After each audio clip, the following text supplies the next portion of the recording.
বাংলাদেশ জাতীয় সংসদে চলতি অধিবেশনের আজকের কার্যক্রম প্রত্যক্ষ করছেন। আমি সম্মানিত অতিথিদেরকে বাংলাদেশ জাতীয় সংসদের সকল মাননীয় সংসদদের পক্ষ থেকে আন্তরিকভাবে স্বাগত জানাচ্ছি। মাননীয় সদস্যবৃন্দ, আমি আনন্দের সাথে জানাচ্ছি যে অস্ট্রেলিয়ান হাউস অব রিপ্রেজেন্টেটিভস এর মাননীয় স্পিকার মিস্টার মিল্টন ডিক এমপির নেতৃত্বে 13 সদস্যের একটি সংসদীয় প্রতিনিধি দল বাংলাদেশ জাতীয় সংসদে চলতি অধিবেশনের আজকের কার্যক্রম প্রত্যক্ষ করছেন। আমি সম্মানিত অতিথিদেরকে বাংলাদেশ জাতীয় সংসদের সকল মাননীয় সংসদদের পক্ষ থেকে আন্তরিকভাবে স্বাগত জানাচ্ছি।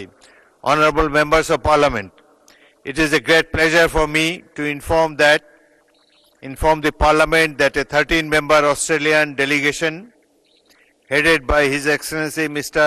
Milton Dick MP, Honourable Speaker of Australian House of Representatives, is here with us, observing today's ongoing session. I have the honour to welcome the honourable guests to Bangladesh Parliament on behalf of all the honourable members of Parliament.